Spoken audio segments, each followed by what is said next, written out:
You worked there from... I worked there for 5 years. I left in '96. So you went from 91 to 96, which means you were there when I was there.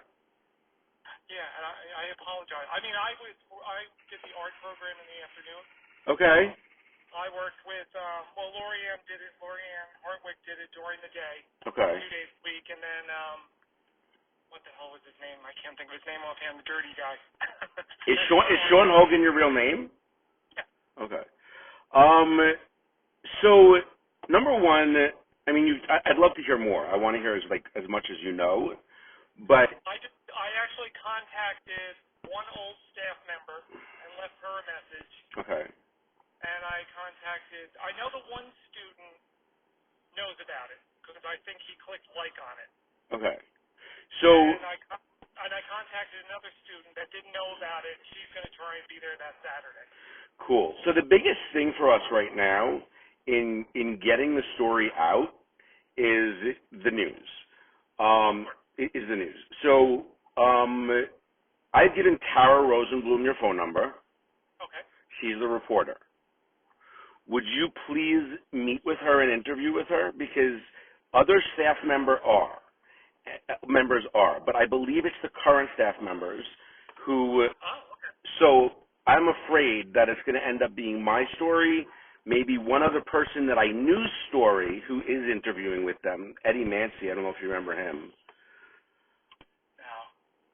He always loved Sylvester Stallone and Jean-Claude Van Damme. That's how most people remember him.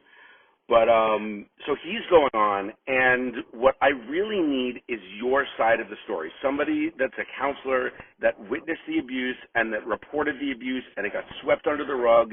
You went to the news. They didn't want it then, and here you are now. That's kind of the general gist of what I'd love you to give them. I contacted WNBC years ago. Yeah, that's what I'm saying. So. I was still working there, and they were like, they wouldn't do anything about it. Yeah.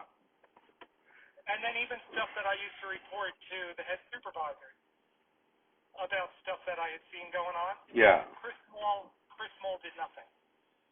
Absolutely nothing. And he loved to belittle me. Yeah.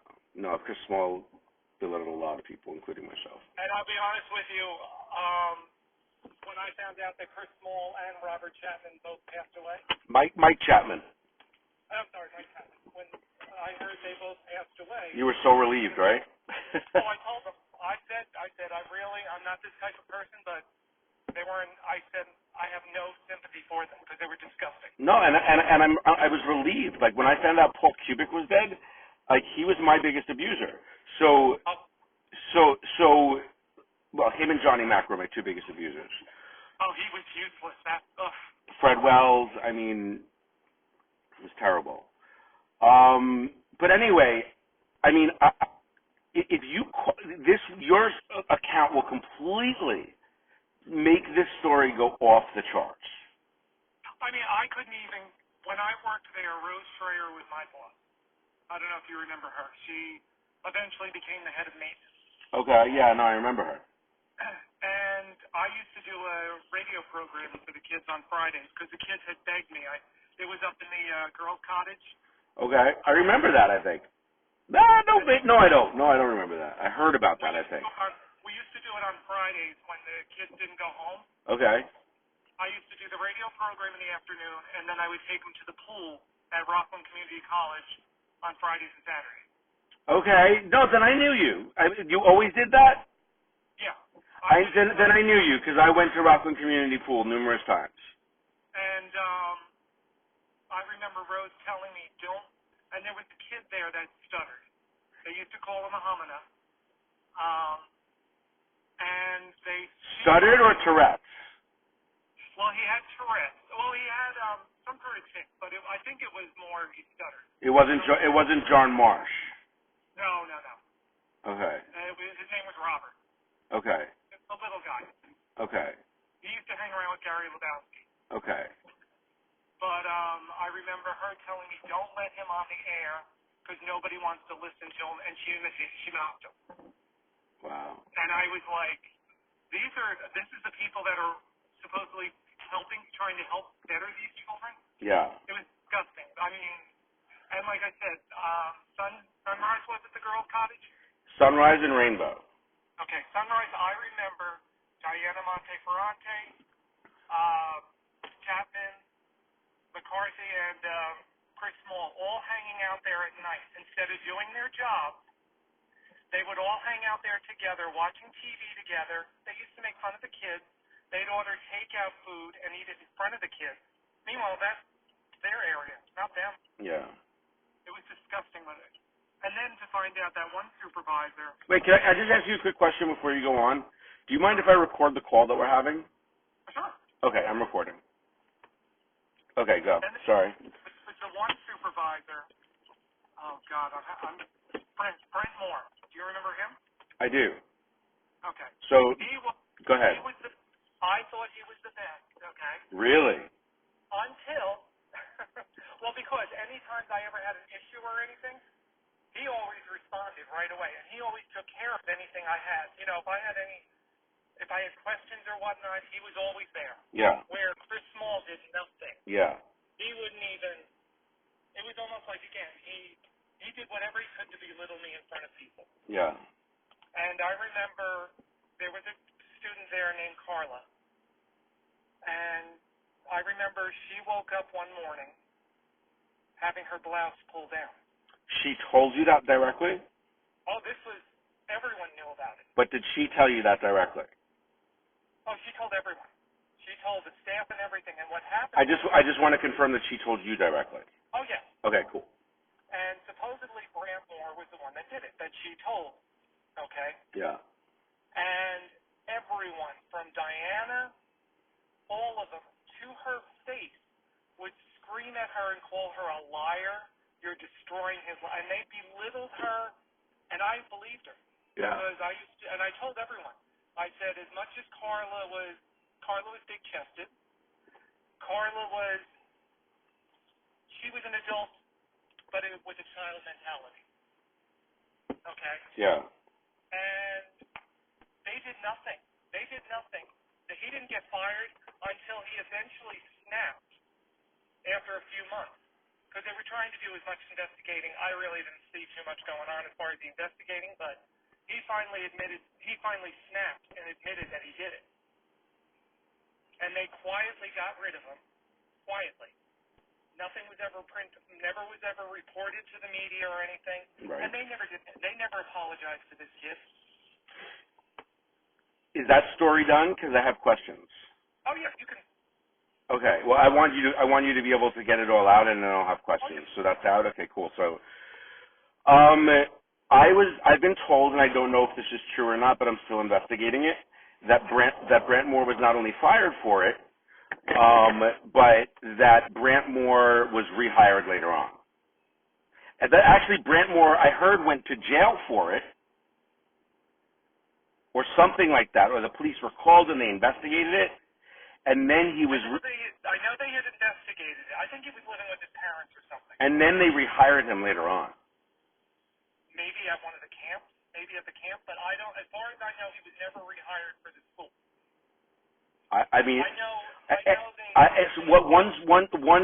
Two students told me he was rehired after he was fired for sexual abuse.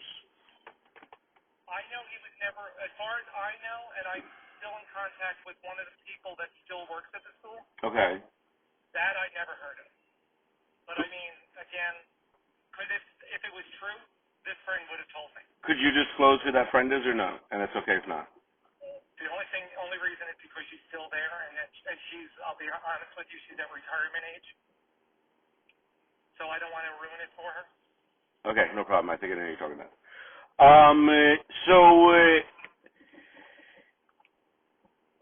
Okay. So, number one, obviously the DA needs to hear from you, like, as soon as possible. Sure. Your account is so key to this investigation. It really is.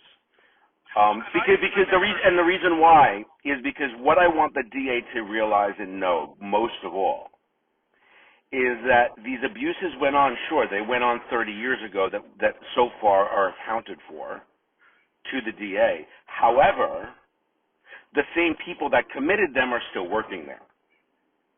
If they're not alive. Well, Johnny Mack Oh, yeah. Well, he's Fred Wells and Richard Sitman. Richard Sitman, knew about all of this shit. Oh, you think he was going to give up money? No, he makes $250,000 a year plus. Money was more important than the children. Yes. I mean, I used to get annoyed when I saw the room, for example. You'd have 8 bunk beds in a small room. Yep. And it was like the stuff that went on at this place. It used to amaze me that they were making all this money, but where was the money going?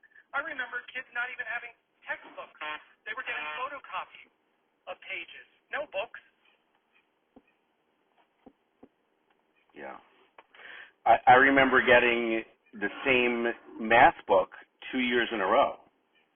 I remember the social studies book that they were using. I used it in junior high.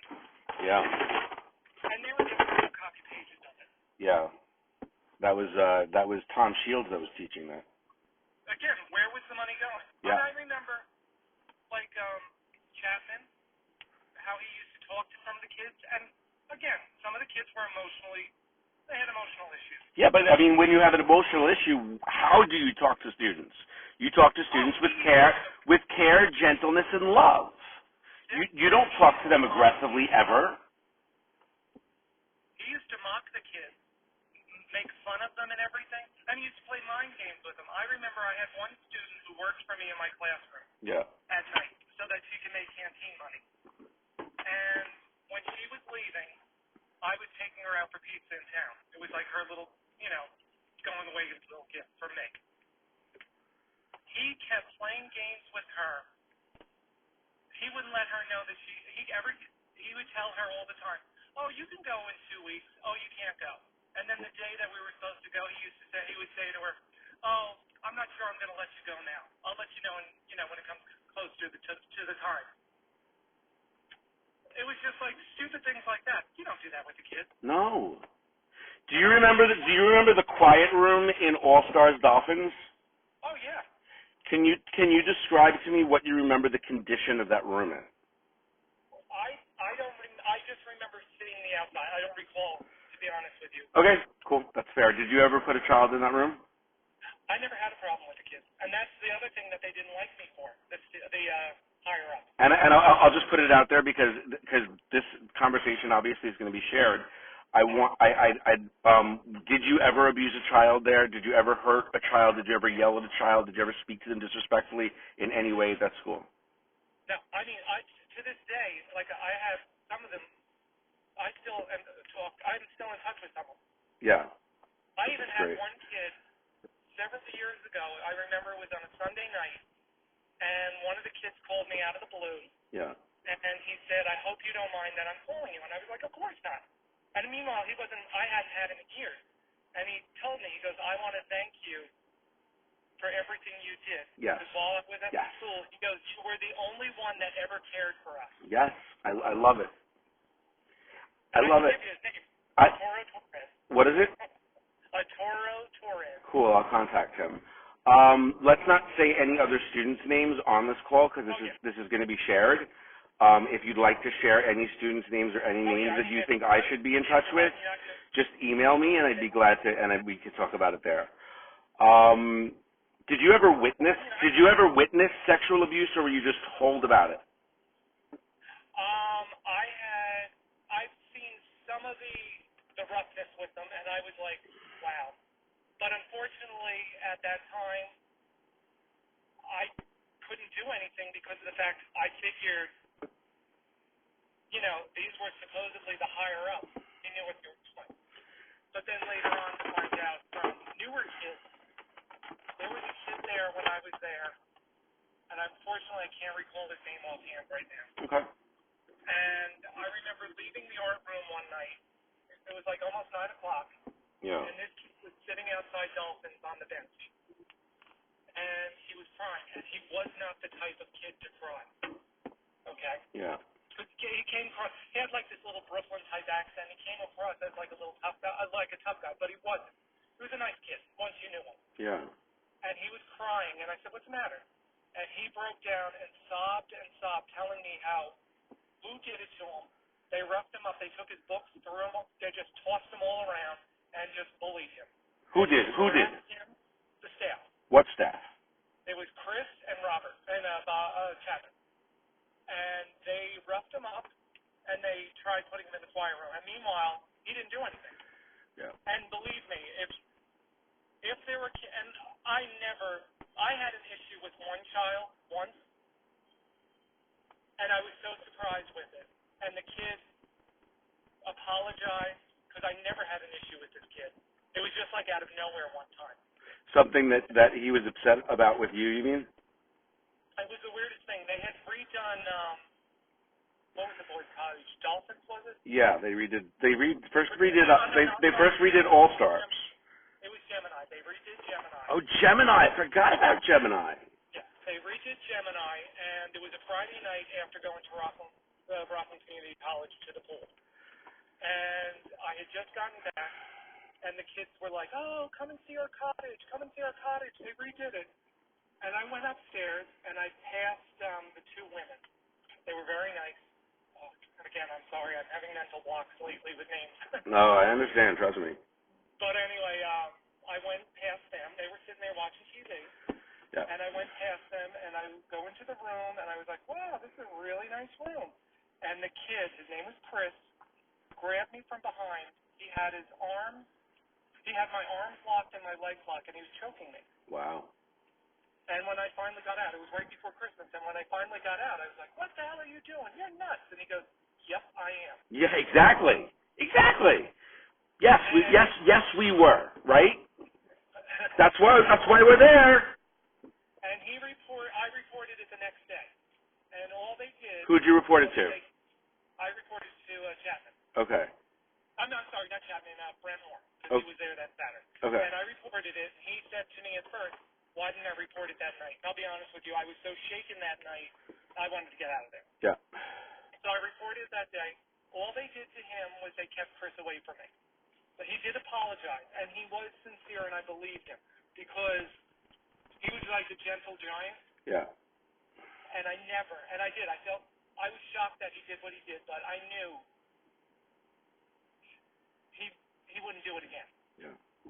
Yeah. I mean, unfortunately, he landed up killing himself several years later.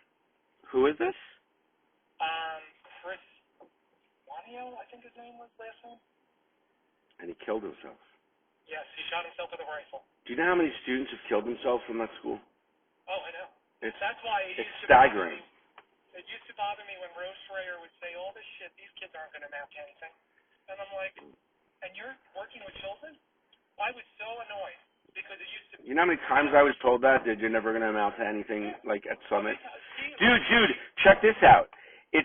So it literally says in the report, I posted it and then I pulled it down, but it literally says in the report from my teacher that first it's sitting there talking about how I tried to kill myself. This is in the first month of me being there, okay? And that's because I was abused in the first month. So I tried to kill myself twice. And it goes on to talk about that. And then it goes on to talk about how I'm blaming everything on everyone else instead of taking responsibility. Well, why the fuck do you think I'm doing that? Because it is everybody else's fault.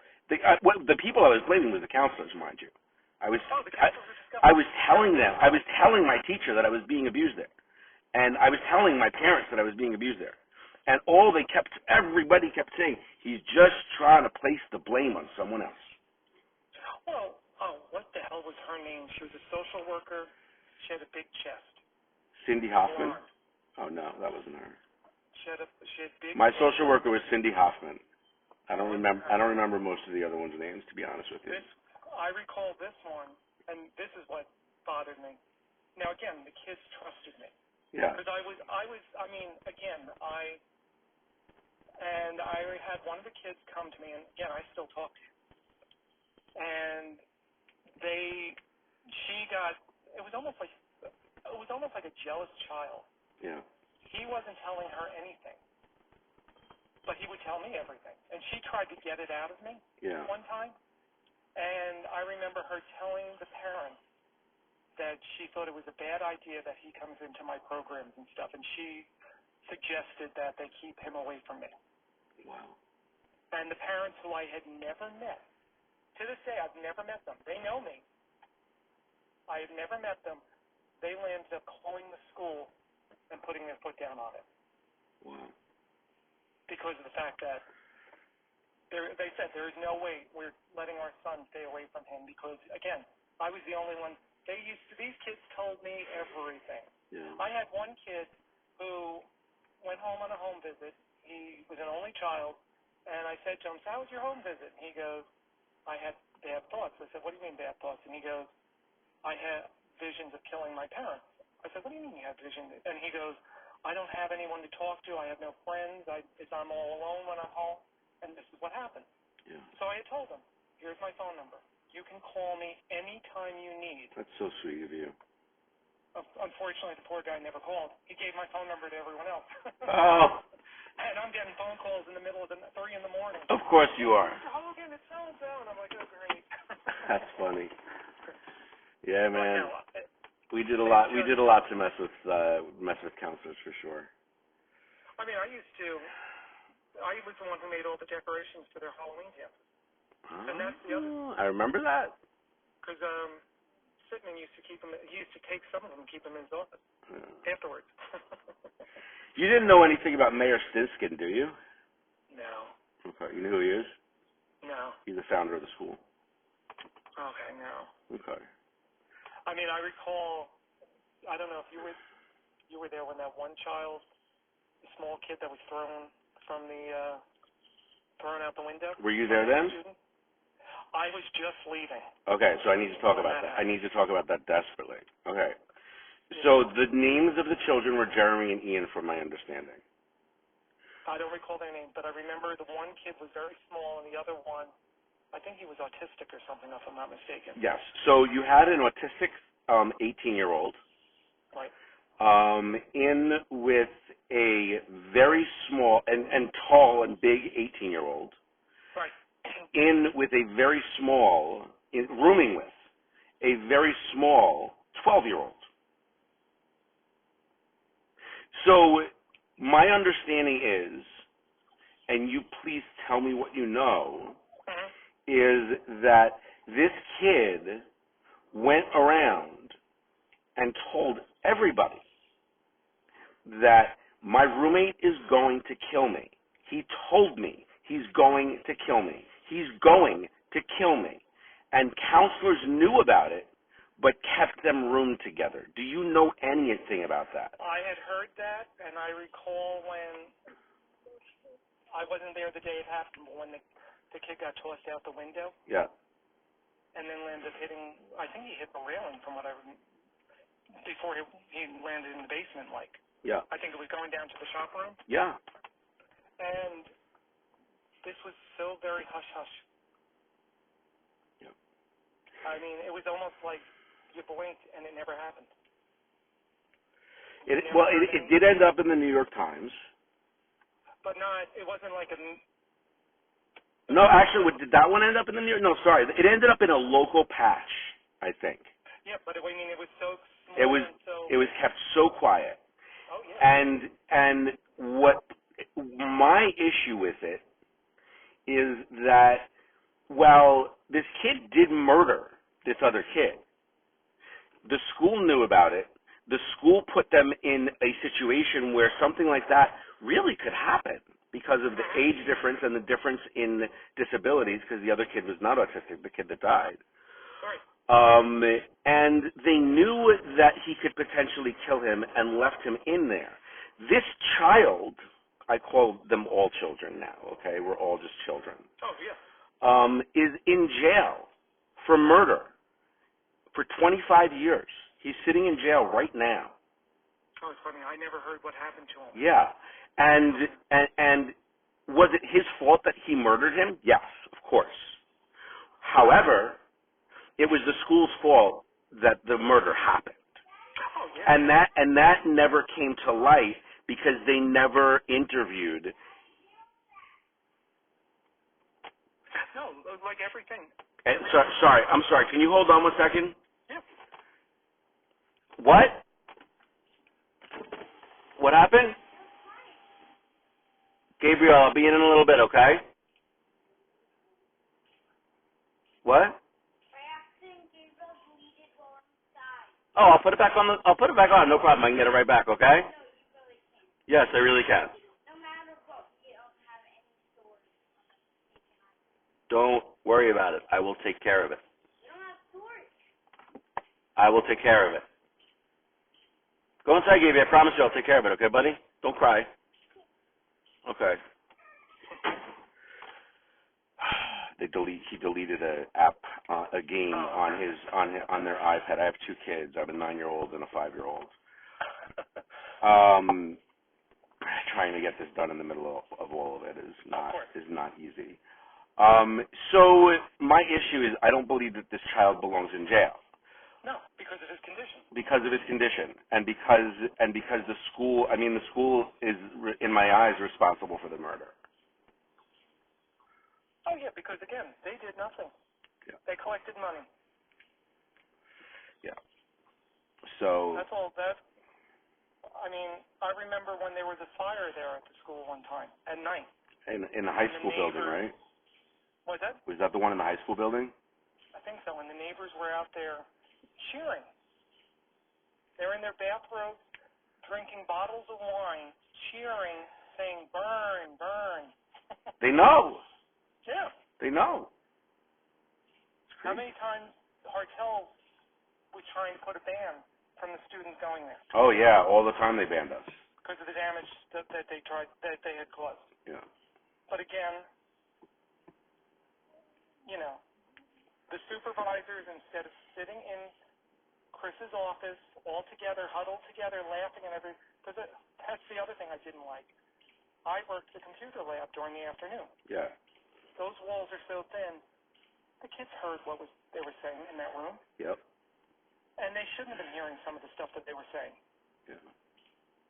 Do you remember Tom Shields? He was there for I think a couple of years.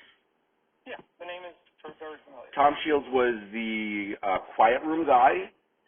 He worked in, I think, Sunrise or Rainbow as a counselor, and he taught social studies. Do you remember him? Yeah. Really, really built guy. Mm-hmm. Do you remember anything about him? No, to be honest, I didn't. I only had feelings. I had like Bill Day. Tell me about Bill Day. What you know? I've never had an issue with Bill Day. Yeah. Bill Day was always very nice to me. Yeah. I know they ended up firing him a couple of years ago out of the blue. Do you know what for? Oh God, I'm trying to think.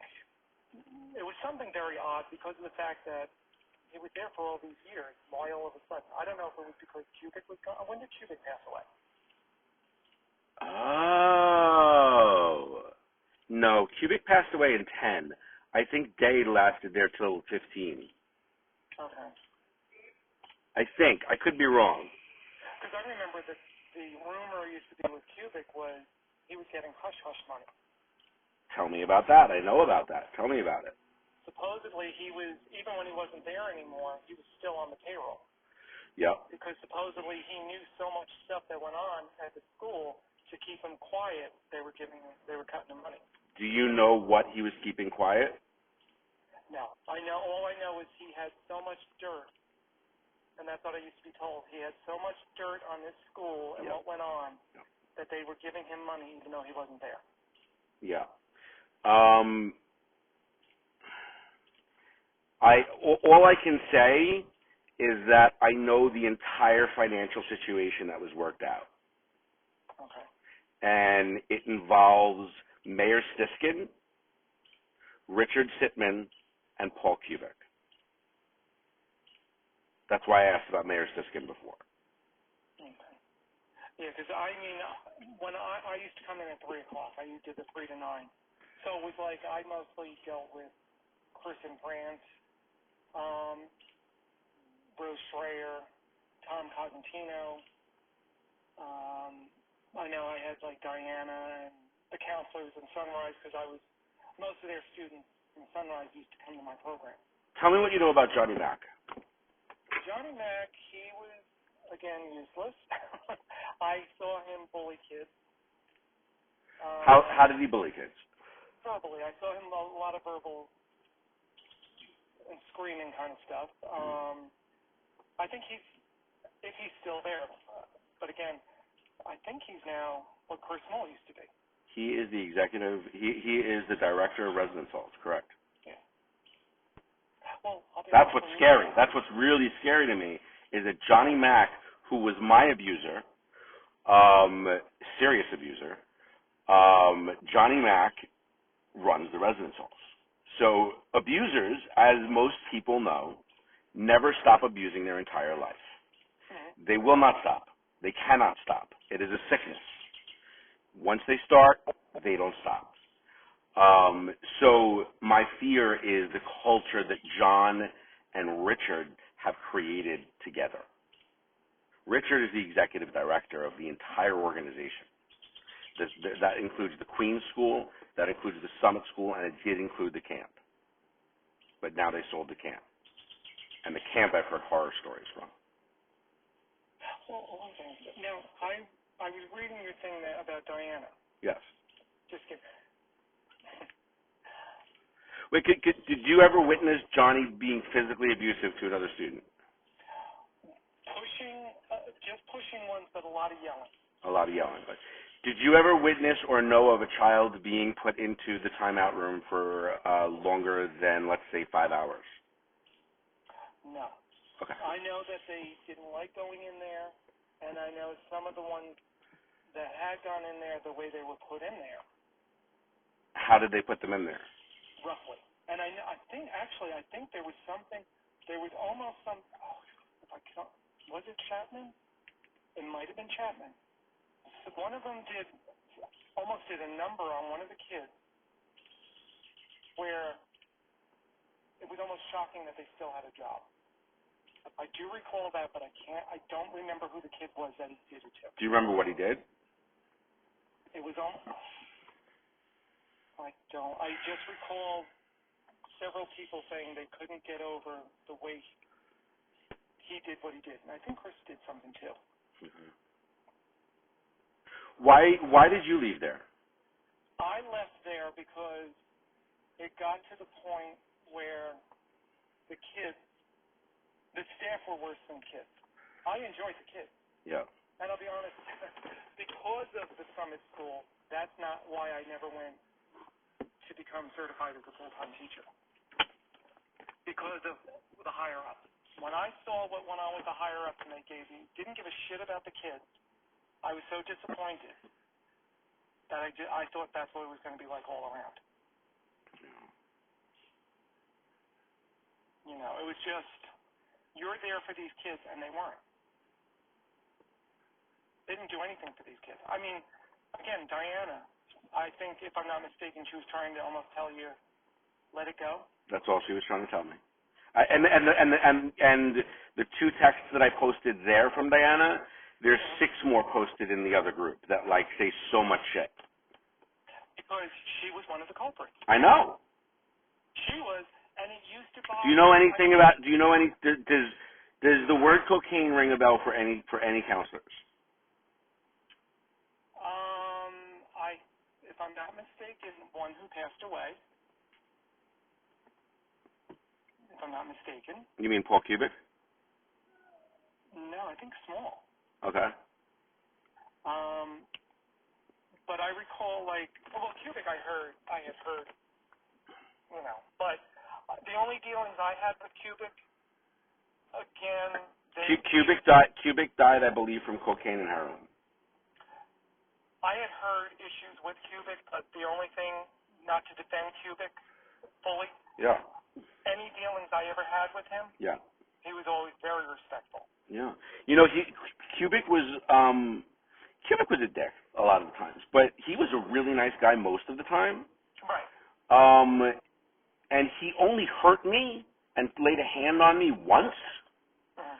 But the one time Kubik laid a hand on me, he hit me over the head with a telephone, and I got knocked out and on the floor and went into convulsions and went and told Sitman about it, and he looks at me at a 15-year-old and says, well, what do you want me to do about it? So, I ended up in the hospital, and that was my last day there. ever. So that's the only thing Cubic ever did to me. But I know he's hurt a lot of other kids. Okay. Because as far as I know with Cubic, I never heard. The only thing I heard was, again, the payments and that he did have issues, substance, but I didn't hear of any abuse kind of thing. Okay. How about Bill Truesdale? No. You remember him? No. Lance Austin. Oh, Vance Austin. That name sounds familiar, but again, I know Susan Melita. That name sounds familiar. She was an All-Stars. Teresa was also an All-Stars. I don't remember Teresa's last name. Who else next? Fred Wells. It seemed like when I kept mentioning his name, you didn't say anything. I wasn't sure if that's because you remember stuff or you don't remember him. No, Fred Wells I remember, but again, I never had anything. Not that he ever came around, or him I do recall. Okay. I recall him, but I never had any, I never heard any bad things or had any issues with him. Are there any other counselors that you remember any issues with? With other kids? Yes. Unfortunately, I had heard about Bill Day, but again... What did you hear about him? Just bullying, but I thought he was strict. Again, from what I had seen with him, Yeah. I didn't find issues like I found with the others. Okay. Because I didn't think he was I guess he was part of that little clutch that used to hang out in Sunrise. But I remember him hanging more with Gina Edmonds. Yeah, sure. Yeah. And her, I heard stuff, but unfortunately, I think that was another one that was hush-hush. Yeah. Wow. All right, so I am going to later on, once I find it, I'm going to send you, I already sent you the News 12 email. Please contact her as soon as possible. She should reach out to you. If she doesn't, please contact her. I'm going to send you Martin Anson's phone number. He's the district attorney. Okay. I would recommend you also call the FBI. They're already investigating everything. So once your story is out there, they're gonna, I'm sure they'll probably contact you anyway. And once you can get in the group, it would be great if you would, support the kids and share what. Yeah, no, I have only, because it's funny, I was out to breakfast last week, and a friend of mine brought it up. Oh, wow. He's the one that told me about it. Wow. And I'm glad we're getting the word out there, okay. And I said, when I saw it, he knew, he was like, oh my God. I said, oh no. I said, unfortunately, they put me in Facebook jail because they didn't agree with something I posted. So here's what I'd like, here's what I'd like to do. I'd like to take this recording, along with a photo of you, the photo that's on your Facebook page, and post it up on the Facebook group, so everybody could hear everything we discussed, and there's no mistake in anything that we've said. Yeah, I don't care. No, I don't mean to be. No, that's fine. Great. Honestly, thank you. It's going to change your account is going to change everything. Because, like I said, when I was even working there, and I contacted myself. I contacted WNBC, and back then they wouldn't do anything. Well, you have done a lot now, sir, and you are going to make a massive, massive, massive, massive difference in so many fucking kids' lives, and I can't tell you how much I appreciate this call. Call me with anything else you remember. Call me with any information that you have, please, with regards to me reaching other students. Email me, text me. I'm always available. I'm working on this from 7 a.m. until 3 a.m. every day. So. Because I know the one child No names. No, that's what I'm saying. Yeah. I know he's aware of it, and I contacted a former staff member and a former student. The best thing to do is just not just make them aware of it, but ask them. This is how we spread. Call anybody you know that is associated with it. Spread the word, and everybody just keeps spreading the word, and eventually we will get there. I have to go now. Thank you so much for your time. I really appreciate it. The best way to reach me is if you text, but just because if I don't recognize the number. Yeah, okay. I will text you. Just text and say where you're from. I will. Okay, amazing. All right. Thank you so much for your time. You're really a sweetheart. I appreciate it. No problem. All right.